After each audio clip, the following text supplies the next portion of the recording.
Spotify is testing it. How do we know Donna's not AI?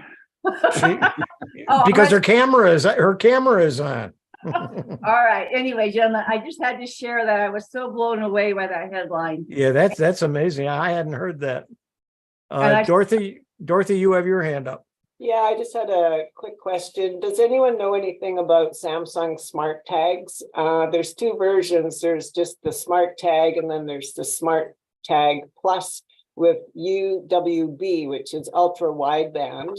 I had someone demonstrate them to me, and they work exactly like an AirTag. And I just wondered if anyone knew what ultra wideband is, because the cost is, it's $80 for the no UWB and $122 for the UWB. Yes, I know exactly what you're talking. I know exactly what you're asking. The Smart Tag original is Wi-Fi, is Bluetooth only for location. Okay. The Samsung Plus phone and the Ultra phone both support ultra wideband. So you need one of those two model phones to work with the I have premium tag. I do have that on my phone. Ultra wideband is worth it because it will locate your tag within a few inches of your phone. And it uses GPS or something, right? It uses the ultra wideband frequency that's built into the phone. Yes. Okay, good. So it's far more accurate than Bluetooth. Okay, thank you. Donna, your hand is either up again or still up, one or the other. Did you have something else you wanted to add? No. Okay. Oh. Anyway, welcome everyone who's here early. This is our social time, and we're glad you're here. If I don't see any names I don't recognize, but if it's your first time here or you've never spoken, you want to say hello, we'd be glad. This is a good time to do it. Dorothy, you have your hand up again? Yeah, sorry, one more question. I remember that we had a presentation, and I don't know where, but there was a presentation on the different ways you can connect remotely to any device, whether it be, well, we use Quick Assist with Windows, but it connect to a Chromebook, connect to an Apple device for remote assistance. And do you remember the presentation? We talked about that earlier. Yeah. Before before we started letting people in, and we don't recall it at all. Oh, okay. Nope. Was just a minute now, my aging memory, but didn't we do a demo on, or didn't someone do a demo on in Chrome? Isn't there a feature in the Chrome browser that links into remote linking? I don't think there's a Chrome desktop remote software. Right. Is that built in, Drew? Is that built into Chrome? It's built into the Chrome browser. Right, and it's a desktop remote. You log into Google and you set up your machine, and then you can from anywhere access any of your computers. And that would not depend on if you had a Mac. If you were using Chrome browser, then it would still work. I would think so. I can't test it, but I would think so. Yes. Okay. Tim is shaking his head. Yes. I think I did that. Did you do that, Bill? Yeah, I have a presentation on that remote desktop. I think maybe you're right. There you go. Bill's the culprit. Bill did it. Well, the reason I'm asking is George Bowden's going to be doing a presentation on Tuesday for our computer club, and I was trying to find information. I'll have to dig it up if you need it. I'll send it to you. Yeah, I mean, we use Quick Assist all the time, which works great to a Windows machine. Yeah. We have users with Chromebooks and Apple devices, so we just wondered the other alternative. The other one, of course, is doing a Zoom session. I believe it was in that Chromebook presentation that I did, that I was trying to show how you could use a Chromebook in applications that weren't native to Chromebooks. Oh, okay. And that you could log on to your PC through remote desktop and use them in that manner. Oh, okay. Thank you. How does that remote desktop and Zoom work? Not well. Well, George uses it quite often. I believe he sets up a Zoom session for one-on-one with the person, and then there's a option in there that you can share your desktop.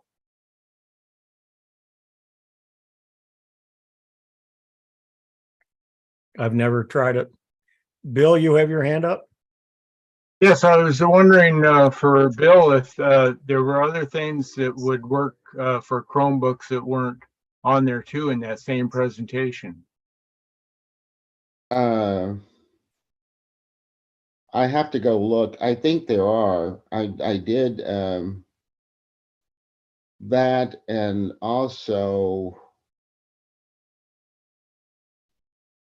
the apps for well, those work almost native, the Microsoft applications. I'll have to go review that that presentation, but there were about 3 different ones that I had shown. I wonder if there's an update to that too, because things change with Chrome. That's the reason why I need to go back and look at it again. Okay, look forward to it. All right. Yeah, if you go to remotedesktop.google.com, that's how you set it up.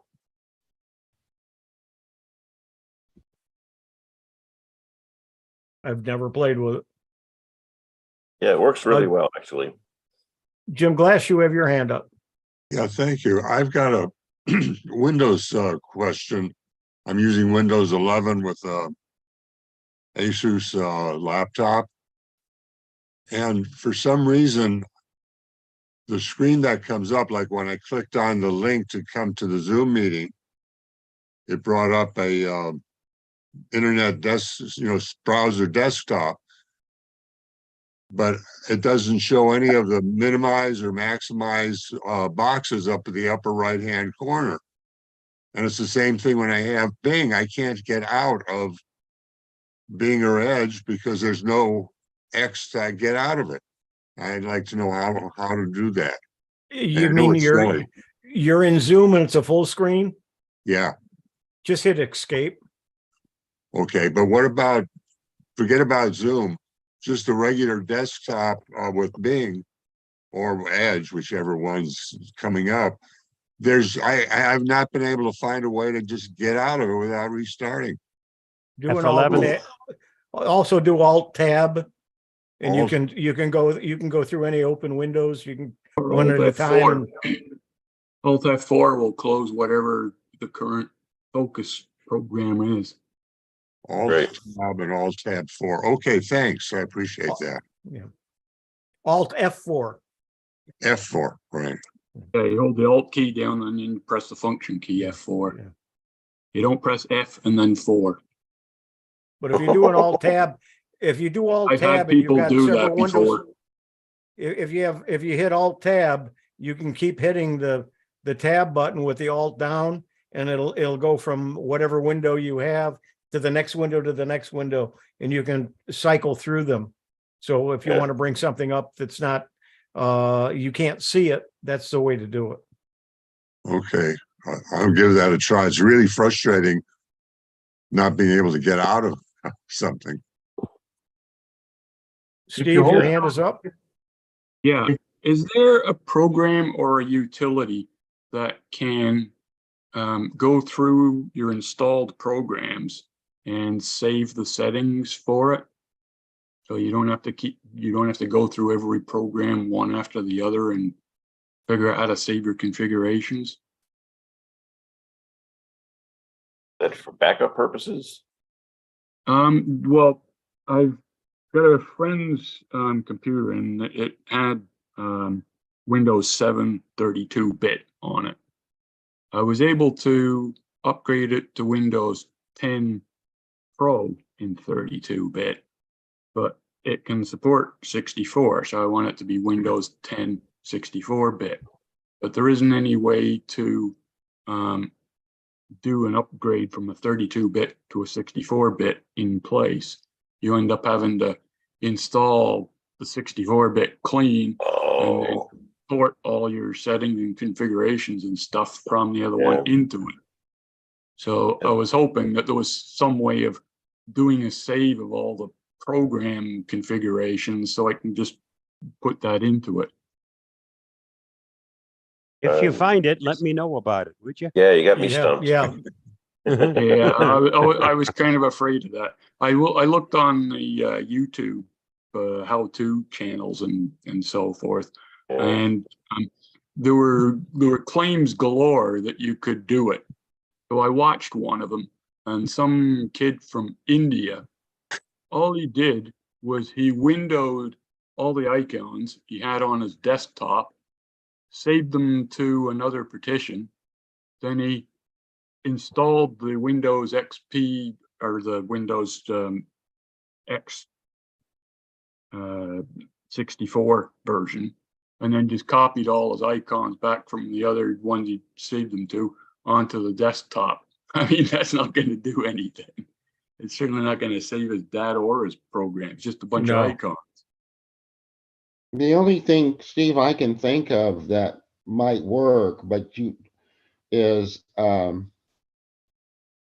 OneDrive will back up all your settings and configurations to your PC, but I don't know if that will transfer if you log out of that and install the 64-bit and then log back in with your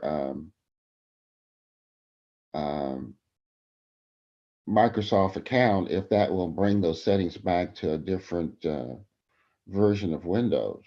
I wouldn't think so. Yeah, I think you're in tough shape. Yeah, because of the 64-bit business. Ivana, you got your hand up?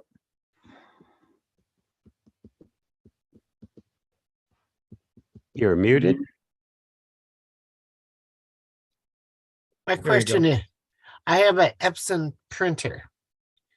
And the other day I did something and everything looked fine. And now, yesterday, it said I had to change the blue color ink, which I did. But if I never used that cassette of ink, are they drying out or can I run a hairdryer on them? How can I rejuvenate them when I know they're not empty? That's the age-old question. Well, that ink does dry out. And if it dries out, you're SOL. Never turn your printer off. Right. Right. I learned that, but it's Ivana, how old is your printer? maybe 3 or 4 years old. And this just occurred recently, or have you had a problem with this before? I probably have had a problem off and on this last year. With that same issue? Yes. Unless I just buy the ink from Epson. Okay, then it's the chip that's on that replacement cartridge that's not working properly. That's where they usually wind up getting you. Because if the chip on the replacement doesn't register, then it could be full, but software says, nope, there's nothing here. So it won't work. Okay. Okay. Probably best to Now, use Epson cartridges. Yep. It's on HP too. Well, I know Hewie gets his ink filled in New York. Yes, but I have a brother printer and it doesn't care. Okay. Well, I guess that's what I look into. and if you replace it with another Epson, get the one that has not the cartridges, but the ink wells themselves. You just dump the ink in and you're good to go for 2 years. And then when you need to replace it, you just replace the ink itself, no cartridges. And there they don't care whether it comes from somebody else because there's no chips in the ink. Okay. Okay. The first time the ink came directly from Epson. The second and third time, it wasn't from Epson, but my printer didn't care. Once I filled up the ink well, that was the end of it. No more problems, and the ink was again working. Sounds like the ink wells I used to have in grade school. Well, it's almost the same because Basically, that's what it is. You're filling up an inkwell with the right color. Well, the chips I've read where they have some lawsuits against this, but I don't know what has happened with Yeah. it. Hewlett Packard's very aggressive with it. Yeah, But this was Hewlett snaps, and this was Packard an- doesn't like it. If you put anything else other than an HP in there, a lot of times it won't work. And Epson's pretty fussy on that too. What about Yeah. Canon? What about what? Canon. I don't know. I have a I don't know, Canon that- printer that I've never used because I bought it for my wife and she never used it. It's about 4 years old, and I was wondering if I should just replace the cartridges or with Canon cartridges or, you know, a off-brand. I don't know. Just Don't know, Well, don't have a, If you go off brand, make sure that you get a refundable purchase. By the way, Costco no longer does the refills for about a year now. And I found, as many people have already stated, if you have HP, instant ink is the best way to go. Bill H., you got your hand up? Yes, we were in Weimar last week and they have a new display where you can take your old ink cartridges of any brand, it says, and return them so it keeps them out of the landfill. Yeah, Best Buy has that too. Who's doing it, you know, and where do they go? No idea. They go to a different landfill. Elaine, your hand is up. Hi. Recently, Avast told me it had a network inspector that would tell me if somebody unknown arrived on my network. But it doesn't tell me who it is. The last time it did it, it says new device, generic computer, Intel, unknown model, gives me an IP and a MAC address. We have 5 computers, 2 telephones, a printer, and some monitors, and I can't tell whether that's something. One of them said Pegatron, and one Wise Labs, that's a camera, little Wise camera we have. How can I tell what it is that's accessing the network and whether it's one of our devices? I don't even know how to find a MAC address on our devices. I don't think that changes, but the IP changes every time, doesn't it? Or often? Yeah, generally.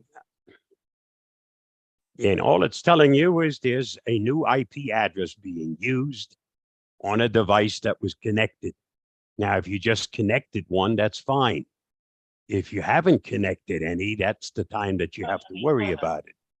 But if you added a new device, you're going to get a notice something new is accessing.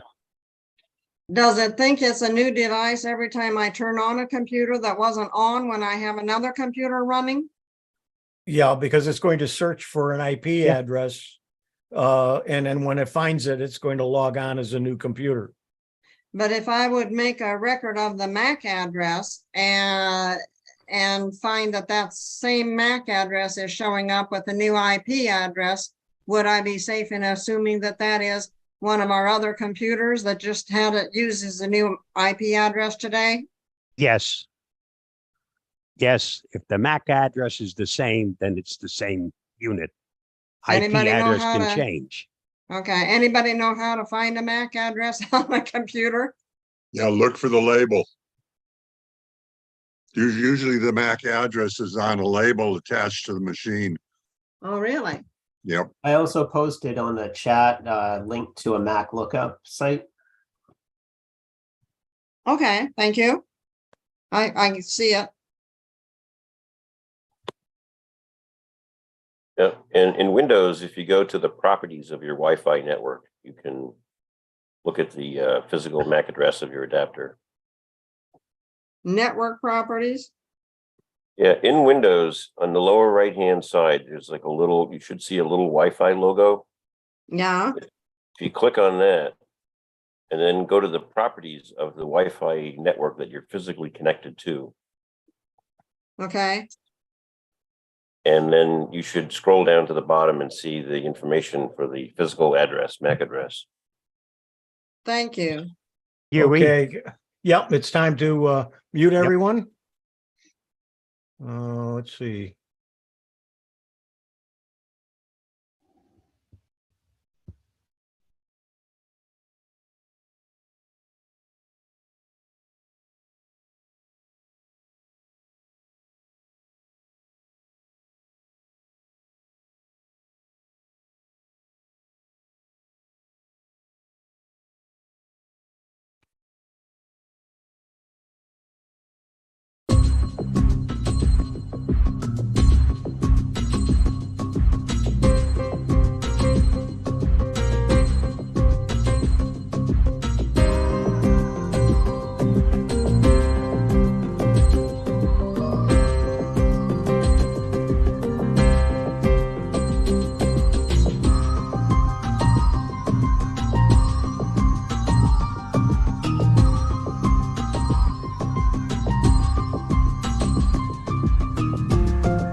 Well, hello, it's good afternoon for me.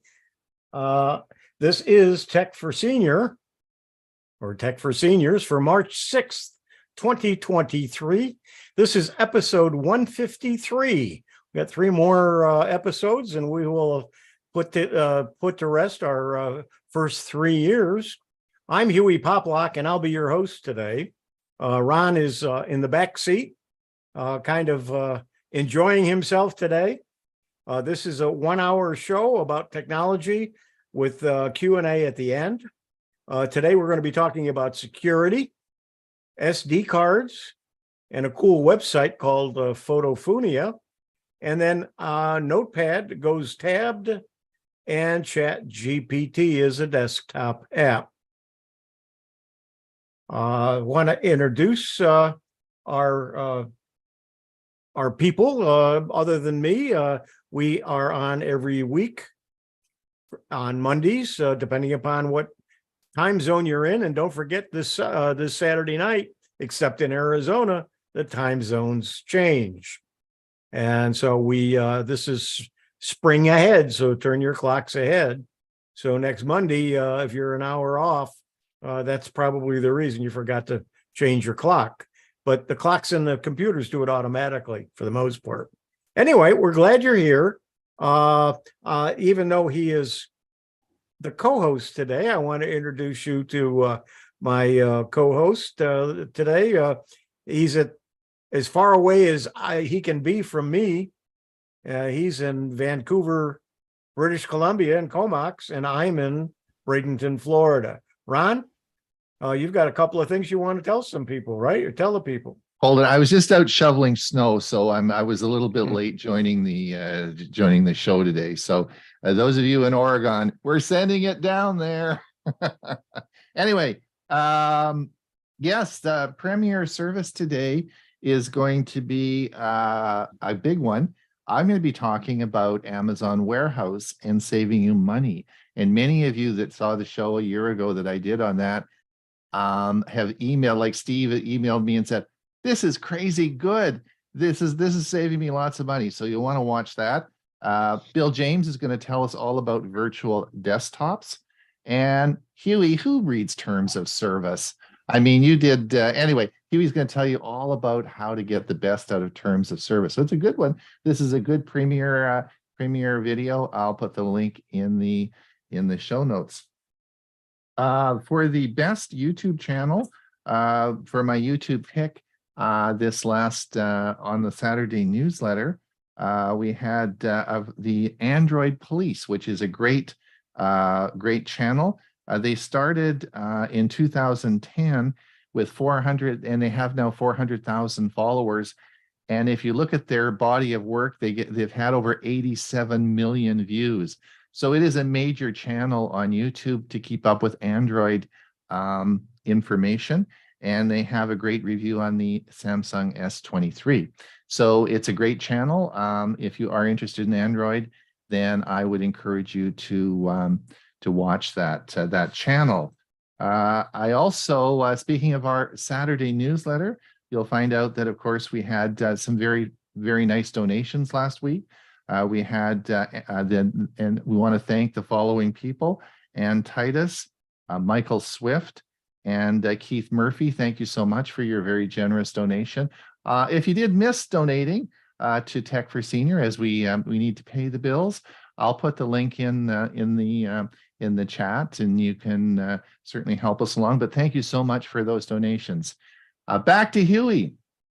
All right, thank you. And don't forget, our newsletter comes out twice a week. You need to be signed up for it. And if you haven't signed up for it, go to our website at www.techforsenior.com, and the information will be there, and you can sign up for our newsletter. Please do so. There's some really good articles in it every week, and it's things that we a lot of times don't cover here on the show. Also, like to introduce from New Mexico, Bob G. or Bob Gastisha. Bob, say hello to everybody. If you unmute yourself. You're muted, Bob. It's springtime. We're going to hit almost 70 degrees here. I was able to go out this morning without my jacket. So things are looking up. Well, that's good. You're probably still going to get some cold weather though, right? It's too early. There's always hope. Yeah. And Bill James is with us from Oklahoma. Hi, Bill. Good morning. It's 56 degrees, and I'm using my Chromebook today to view the program. Yeah, Bill's a Chromebook person, a Windows person, and now a Mac person. So how are you coming with the Mac? Doing pretty good. Working on it. I did my e-bulletin yesterday on it, and I'm getting accustomed to. There's some minor differences, but I'm finding that a lot of the operating systems work quite similar. Yep, it just sometimes a different key or a different keystroke, or things are in a different place. But yeah, and different keyboards. Yes, I've been kind of looking for a used Mac that I'd like to just kind of play with.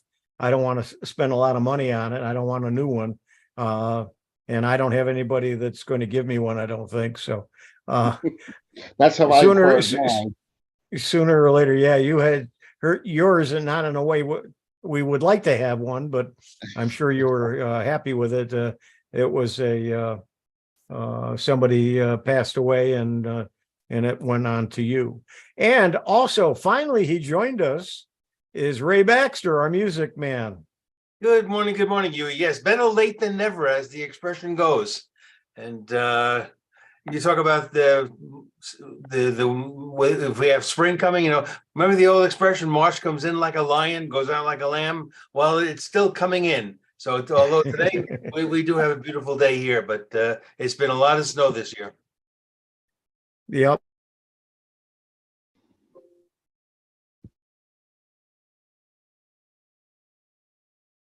Okay. Yeah, you muted me too.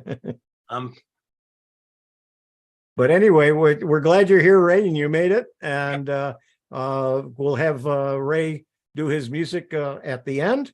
So right now, I want to turn it over to Bob G. And Bob, you've got your weekly report for us. All righty.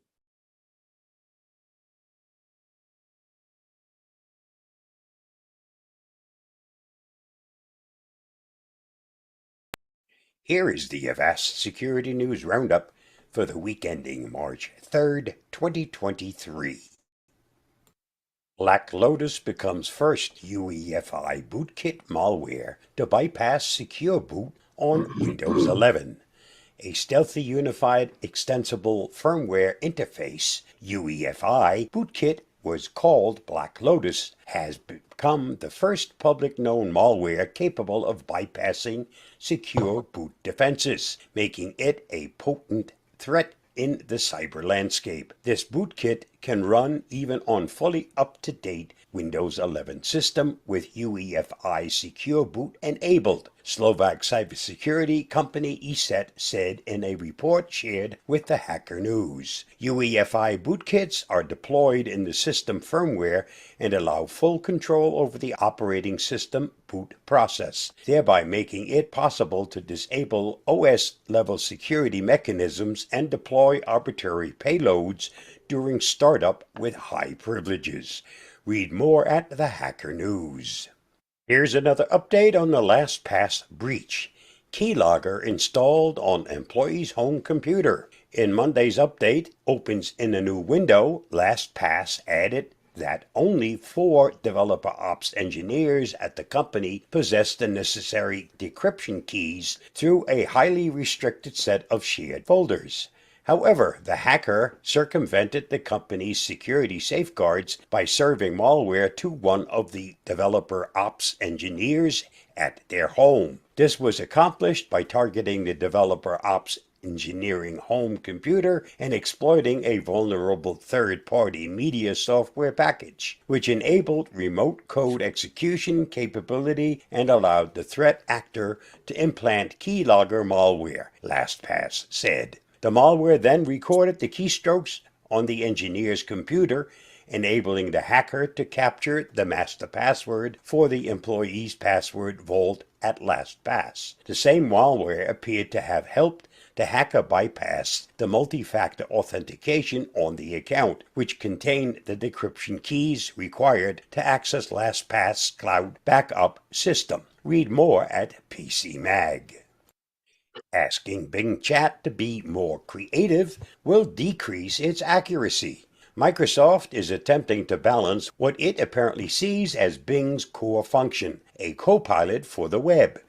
It's never been quite clear what that entirely entails, but initially it seemed like Microsoft intended Bing Chat to be a tool to supplement its traditional search engine, summarizing results pulled from a variety of sites to save users the need to dig for those results on their own. Some of the more creative elements, such as the ability to tell stories and write poems, were apparently seen as bonuses. If you want to use Bing Chat in its role as a search assistant, select the precise option. If you value more creativity and don't care so much whether the topics Bing brings up are totally accurate, select the creative option. Perhaps in the future, the twain shall meet.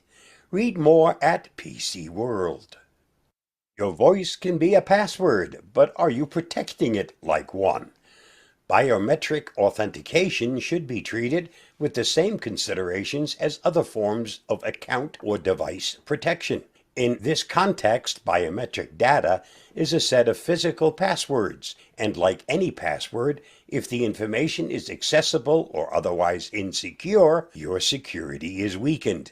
Your voice can be recorded, your face can be photographed, your fingerprints can be used while you're incapacitated. You don't need to stop using these methods of safeguarding your privacy, but their very convenience means they're weaker forms of defense. Think of them as the equivalent of short passwords. While they'll deter some people, someone can bypass them more easily. Read more at PC World. U.S. Cybersecurity Agency raises alarm over Royal ransomware's deadly capabilities. The CISA has released a new advisory about Royal ransomware, which emerged in the threat landscape last year. After gaining access to victims' networks, Royal actors disable antivirus software and exfiltrate large amounts of data before ultimately deploying the ransomware and encrypting the system, CISA said. The custom ransomware program, which has targeted U.S. and international organizations since September 2022, is believed to have evolved from earlier iterations that were dubbed Xeon. As of February 2023, Royal ransomware is capable of targeting both Windows and Linux environments. It has been linked to 19 attacks in the month of January 2023 alone, putting it behind Lockbit, Alpha V, and Vice Society. Read more at the Hacker News. New flaw in TPM2 library poses threat to billions of IoT and enterprise devices. A pair of serious security defects has been disclosed in the Trusted Platform Module TPM 2.0 reference library specifications that could potentially lead to information disclosure or privilege escalation. These vulnerabilities can be triggered from user mode applications by sending malicious commands to a TPM 2.0 whose firmware is based on an affected TCG reference implementation. The Trusted Computing Group, TCG, said in an advisory, large tech vendors, organizations using enterprise computers, servers, IoT devices, and embedded systems that include a TPM can be impacted by the flaws. Quarks Lab noted, adding they could affect billions of devices. Read more at the Hacker News. This update malware strikes again with Linux version. The threat actor known as Lucky Mouse has developed a Linux version of a malware toolkit called SysUpdate, expanding on its ability to target devices running the operating system. Cybersecurity company Trend Micro said it's observed the equivalent Windows variant in June 2022, nearly 1 month after the command and control infrastructure was set up. Over the past 2 years, campaigns orchestrated by the threat group have embraced supply chain compromises of legitimate apps like Able Desktop and Mimi Chat to obtain remote access to compromised systems. Read more at the Hacker News. This week's must-read on the Avast blog. Read Avast's top article on how to safely file your taxes online while making you aware of the risks and the steps to take to protect yourself from cyber criminals. Read more at the link listed. Did you know? Here are some important dates for March. March 10th, 1876, first successful phone call. March 12th, 1989, the World Wide Web is born. March 15th, 1985, first internet domain registered, symbolics.com.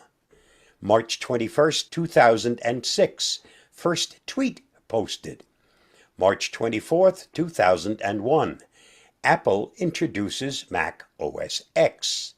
March 25th, 1995, the first wiki premieres, called WikiWeb.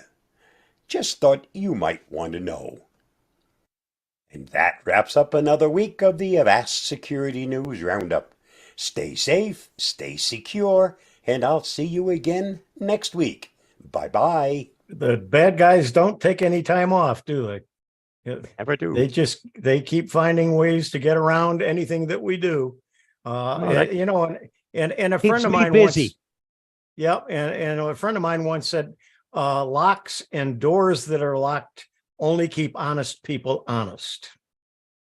And it's too bad, but we have a good thing going, and then there's those bad guys that make it so we have to spend a lot of time and effort to keep them out.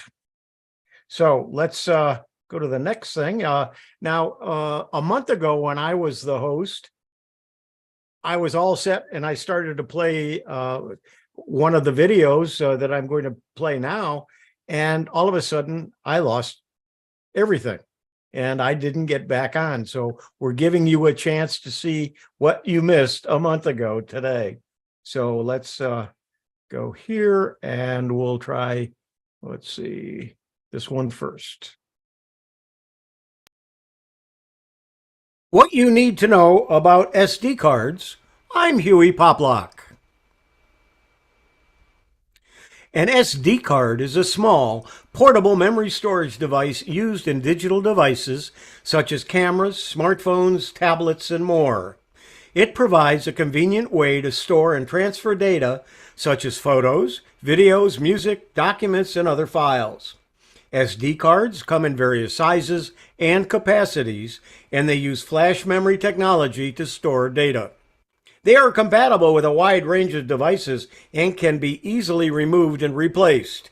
SD cards are also available in different types, such as SD, SDHC, and SDXC, each with a different capacity limit. Additionally, SD cards can be protected by a password or encrypted for increased security. An SD card, short for Secure Digital Card, is a type of small, portable memory card that is commonly used in digital cameras, smartphones, and other electronic devices to store data such as photos, videos, music, and documents. SD cards are available in a variety of capacities, ranging from a few gigabytes to several terabytes. They are also available in different physical sizes, including standard SD, mini SD, and micro SD. SD cards use flash memory technology, which allows them to retain data even when the power is turned off.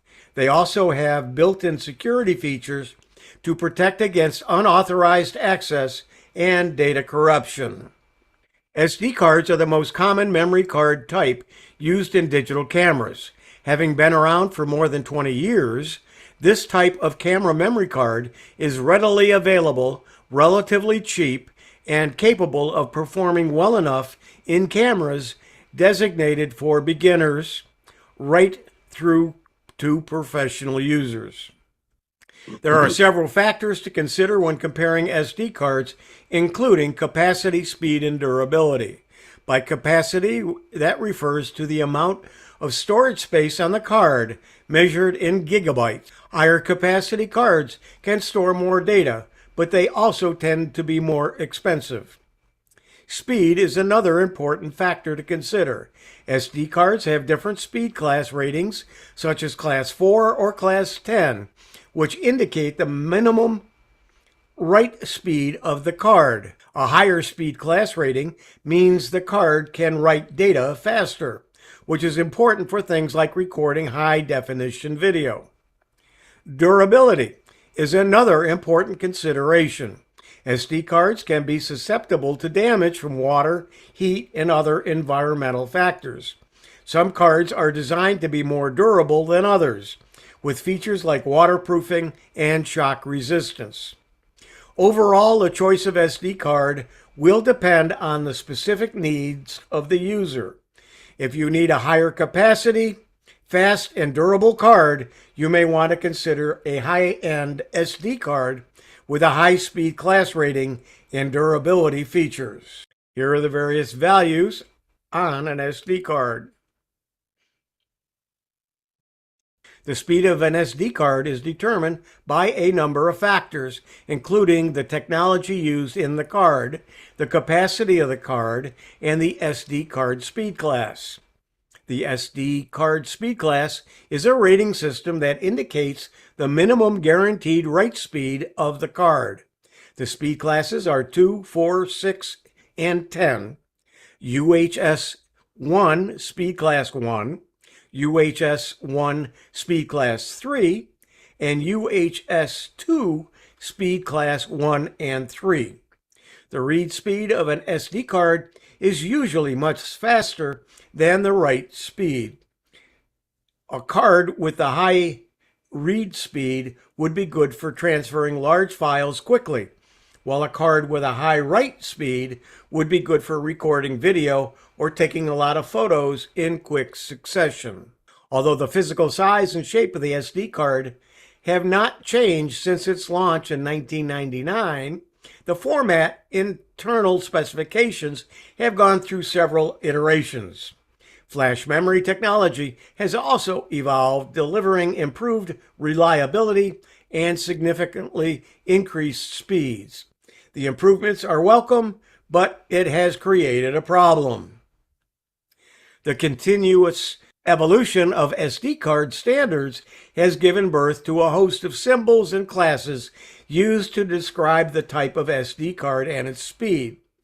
It's not uncommon to find an SD card marked with 6 or 7 different symbols, making it difficult for people to understand precisely what they are buying. I'm trying to demystify these symbols and ensure you know what you're buying and whether it's suitable for your camera or whatever device you're using. Some memory card manufacturers quote SD card speed in megabytes per second, while others, such as Lexar, prefer to quote a speed factor like 1000x. This is confusing for the consumer because it makes it harder to compare SD card speeds between the two brands. The speed factor naming scheme is a hangover from the days of CD-ROM drives, where the standard drive read CDs at 150 kilobytes per second. Therefore, 1x is equal to 150 kilobytes per second, and 1000x is equal to 150 megabytes per second. Isn't that ridiculous? In an era where some photographers are of an age where they won't even know what a CD-ROM drive is, a few brands use their speed to gauge modern flash memory speeds. This idiotic practice of quoting SD card speeds based on speeds of CD-ROM drives appears to have stopped with the advent of CF Express cards.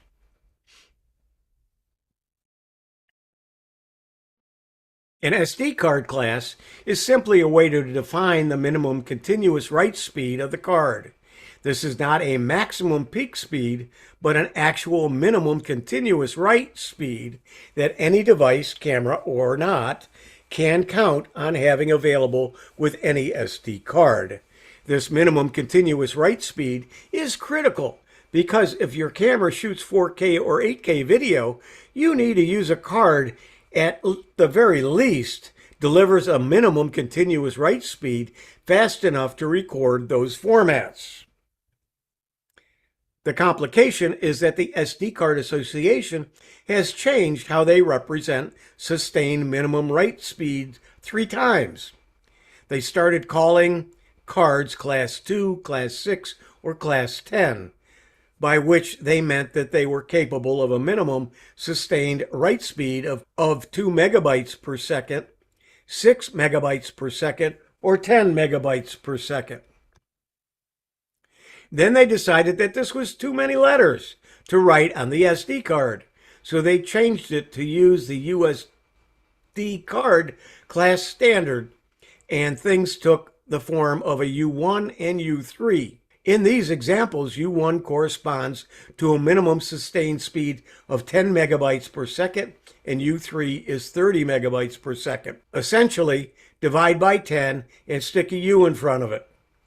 While I agree that writing U1 on a card is easier than writing Class 10, both have the same 10 megabytes per second specification, the problem is that SD card manufacturers just started to put them both on the card. In their eyes, the more symbols on a card equals better. Unfortunately, it even gets dumber because we now see the card manufacturers putting completely extraneous symbols on SD cards. For example, they all carry the C10 Class 10 symbol and the U3 symbol.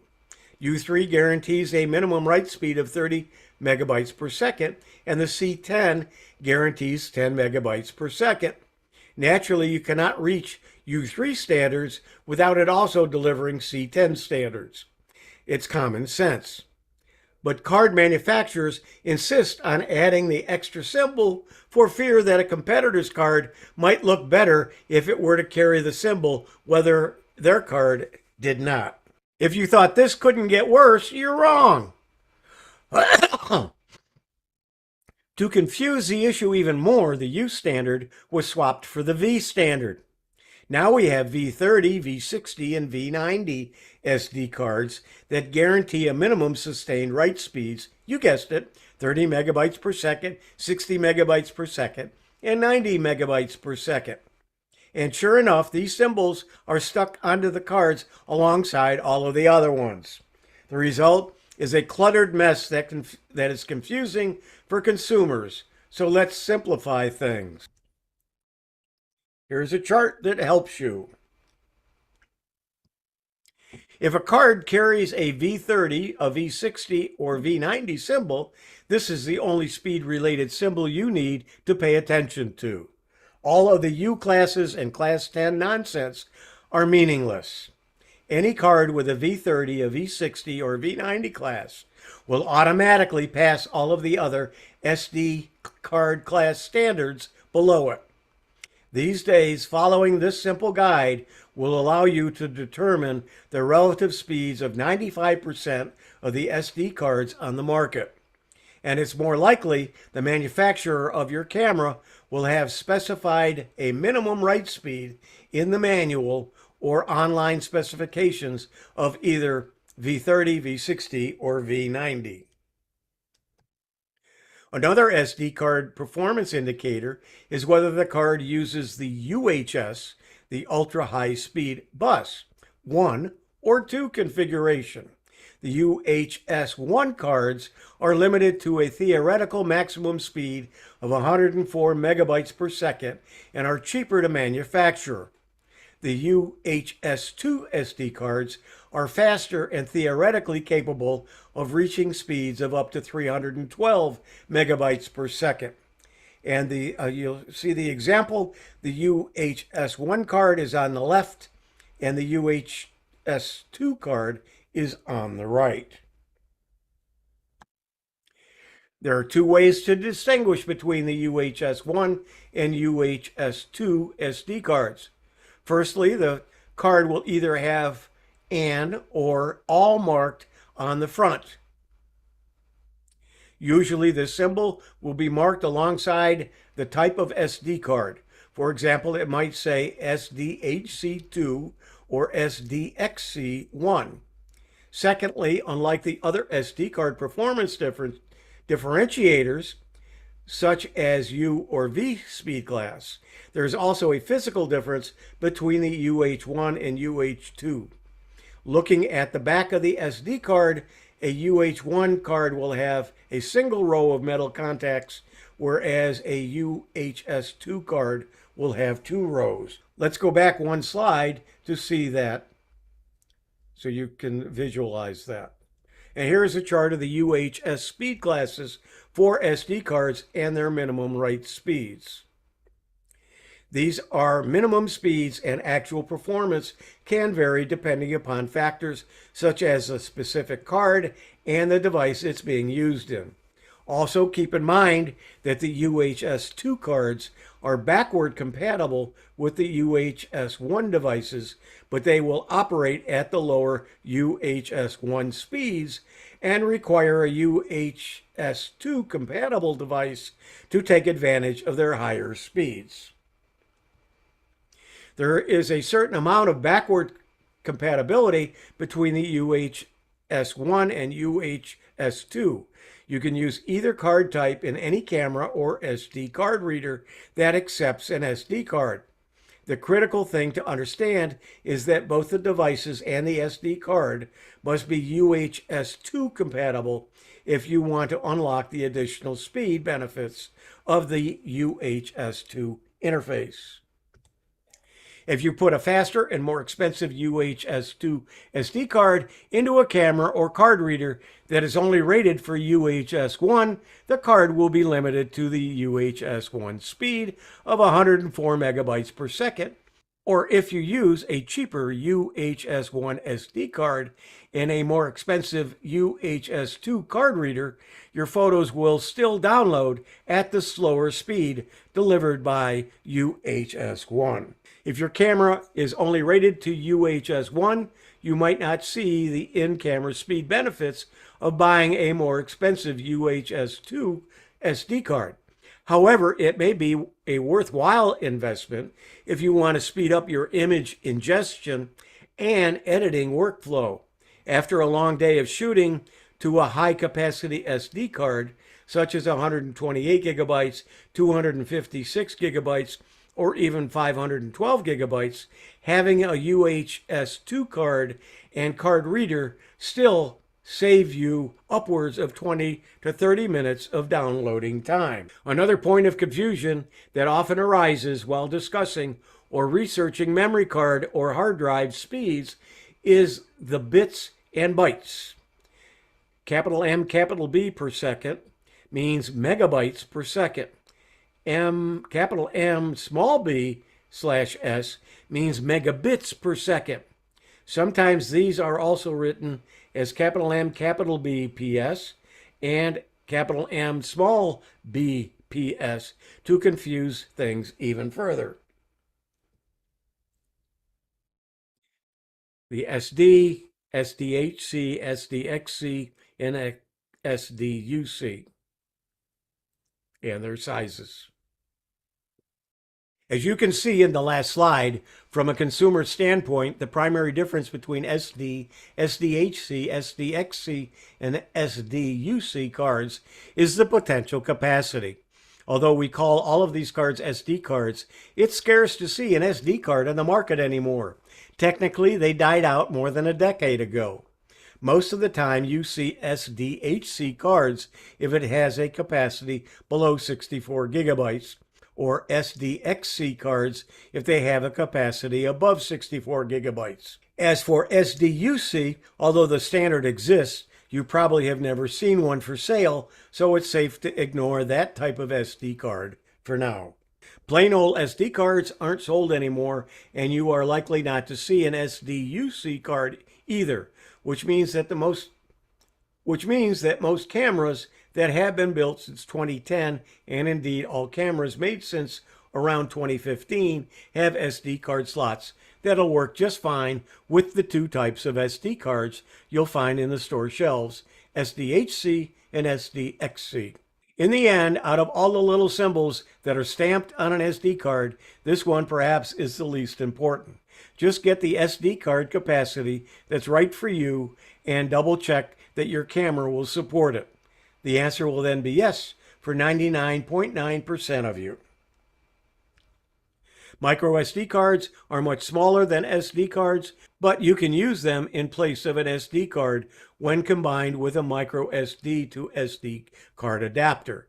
These adapters look like regular SD card, but they have a tiny slot in them which you can insert the micro SD card. These adapters are cheap and readily available at most electronics retailers. In some cases, they're included with the micro SD card. Here's the identifying pieces of the SD card. Here's the speed classes, the UHS speed class, and the recommended speeds. Here's some of my SD cards. And I have an SD card holder that holds both the micro SD card and a regular size SD card, or their adapters. These are SD card readers in a computer. They could be a micro SD card or a regular SD card. This is an SD card reader if you don't have an SD slot in your computer. So this has been what you need to know about SD cards. I'm Hewie Poplock.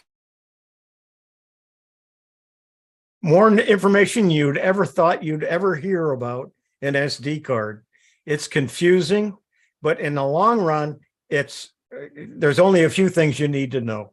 So if you need to go back and revisit this, please do so. Feel free to, because there's so much information about SD cards that we never knew.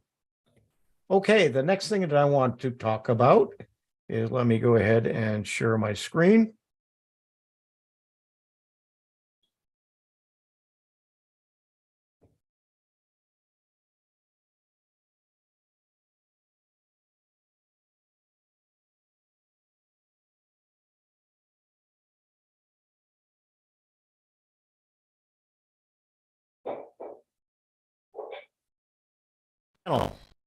Website of the week, number 18. I'm Hewie Poplock. Photofunia. Photofunia is a cloud-based photo editing tool that gives you a fun-filled experience. Take any photo and just wait to see the magic. Their proprietary technology automatically identifies the face in the photo and lets you add cool photo effects and create funny face photo montages. Photofunia is free and is very easy to use. Just select an effect that you like from over 650 effects, select your photo, and Photofunia will handle the rest for you. Let's take a look on how to do it. This is Photofunia. There are lots of effects that you can choose from. A word of warning, however, on the website, there are lots of ads. Be careful what you click on. Some of them want to go. Besides the website, they do have some apps for iOS, Android, Windows, and Ubuntu Linux, but I prefer and recommend you use just the website. Let's take a look. Let's try a couple of examples. First of all, let's do billboards. Then we're going to go to popular, and then we're going to come down here and let's choose New York City billboards. Now you can choose the photos that you want to use. I have over on the side, I've already chosen several pictures, so that's where they're going to come from. I'm going to choose photo 1, Ron Master 1, and bring it over.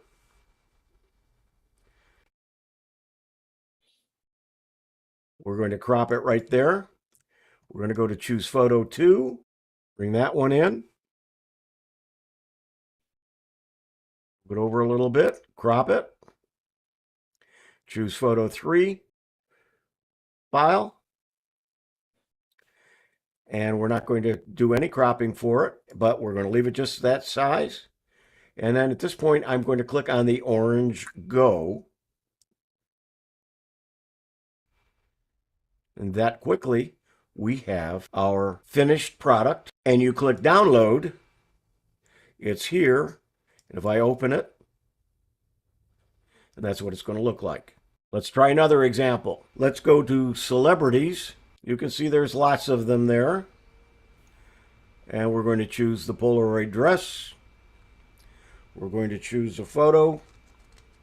Take this one, bring it in. We're going to crop it down a little bit.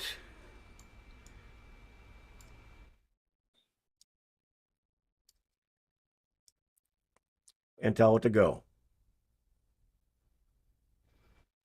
There's our finished product. And we hit download.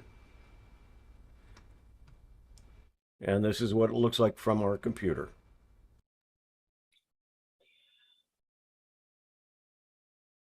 And that is Photofunia. A lot of fun to play with. Nothing earth-shattering, but certainly something that you can make some interesting pictures and share and post and so on. Hewie, I always told you we'd get our name in lights. And absolutely. On Times Square. Times Square in New York. Yeah. Absolutely. Okay, and I've got one more that I want to show, and it's about Notepad coming out with a tabbed version. And the only problem, and I didn't mention this in there because I didn't discover, somebody asked and I tried to find out the answer. It doesn't appear that it's going to work with Notepad in Windows 10. It's only going to be a Windows 11, at least in the beginning. And it's not on every machine. Right now you have to purposely download the update to Windows 11 in order to get the tabbed Notepad. But let's take a look.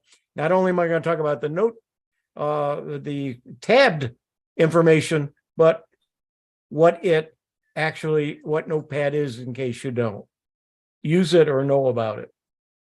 So let me go ahead and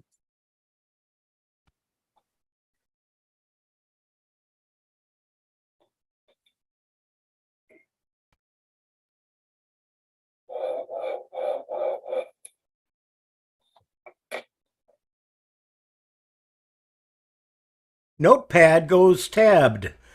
Introducing the latest enhancements, I'm Hewie Poplock.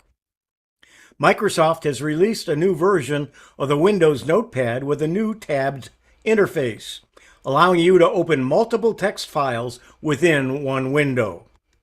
With the new tabbed interface, Microsoft has made Notepad a powerful tool that includes almost everything a regular user would need from a text editor.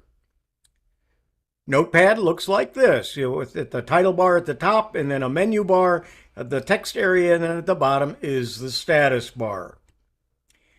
Now, we're going to compare the old menus with the new menus of Notepad. Here is the old one.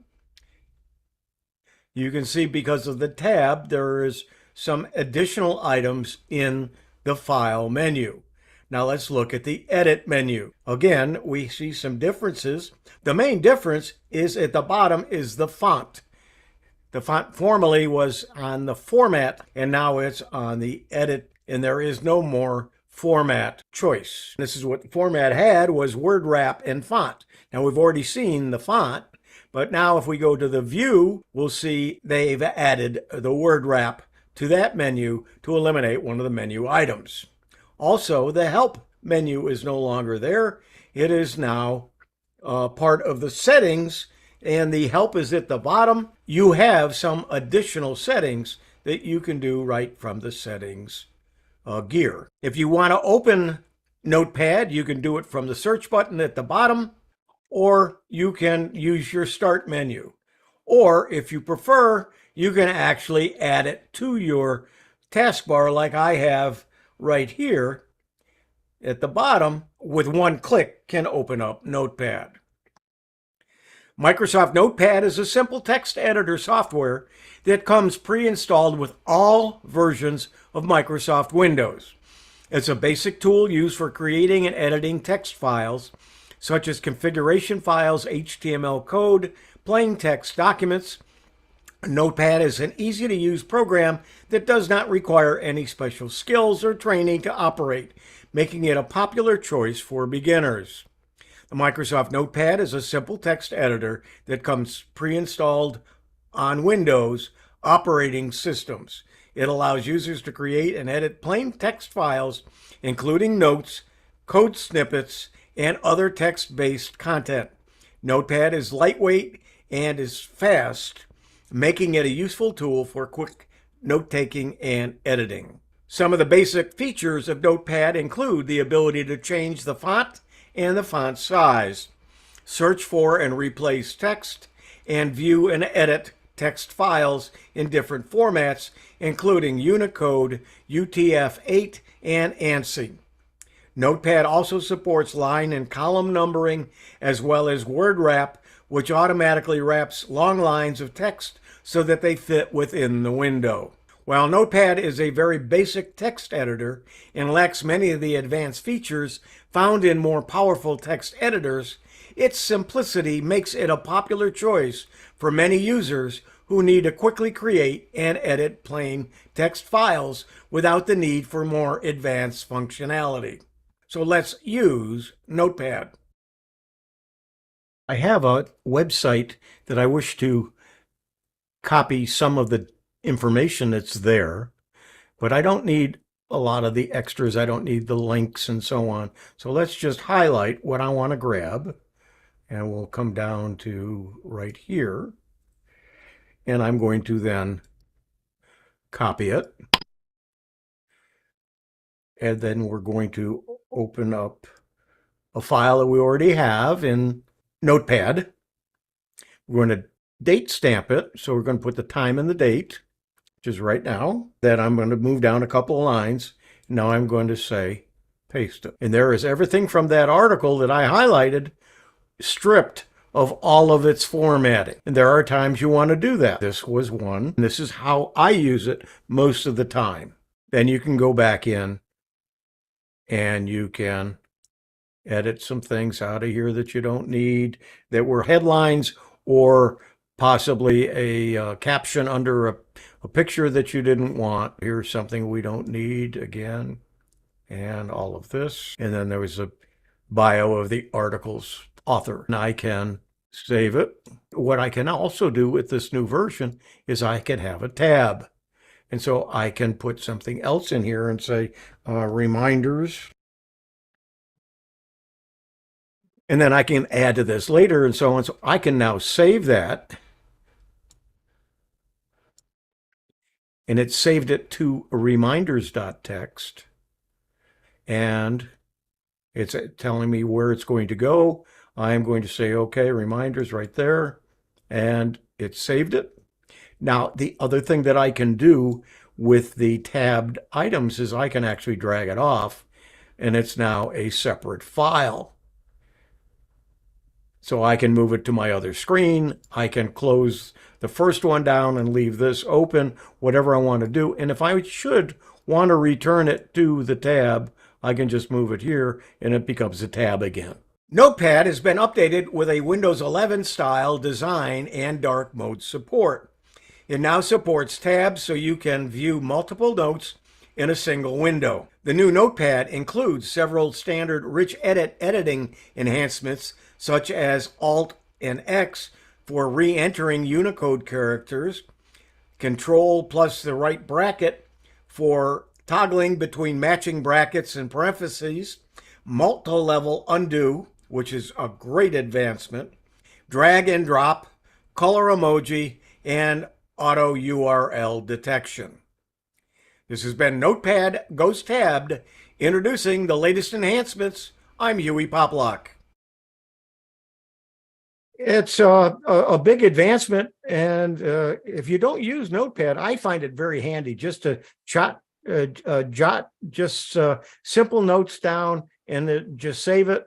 And sometimes if I want to, then I can copy and paste it into a Word document, or if, like I showed you, as far as a website, grab everything, make it all text, and then move it into, let's say, Word, and then I can highlight my own things. I can take away the different colorings that they have for different words or parts of sentences and so on.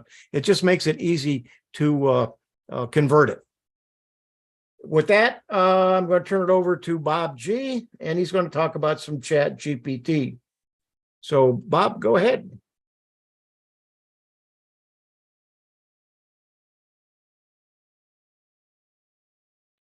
If you already have access to the new Bing search with ChatGPT, did you know that you can put ChatGPT on your desktop as a web app? Let me show you how that's done. Start by going to bing.com, and it's easiest if you do this in the Edge browser. And once this opens up, select Chat. Once this is open, click on the three-dot menu, select Apps, and then install this site as an app. Bing AI Search, no, let's call this Chat GPT. Now let's minimize this. The app's, as you can see, the app's been installed, and I have several choices. I can pin it to the taskbar. I can pin it to the start. I can create a desktop shortcut, and I can also have this thing start automatically when I log into my device. What I will do is pin it to the taskbar and pin it to the start. Select Allow. I'll close this out. Now, let me close this. I had selected to pin this to the taskbar.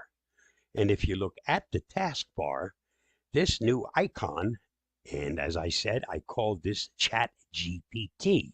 So if we now select that new Chat GPT that we've pinned to the taskbar, you'll notice it's now opening up as a web app right on your desktop. And this would be the same as if you went to ChatGPT's OpenAI website. This is exactly what you'll see when you get there. The advantage here is that you can also switch over to the Bing search with ChatGPT enabled in that Bing search. As I stated earlier, you must already have been accepted for this new feature from Bing.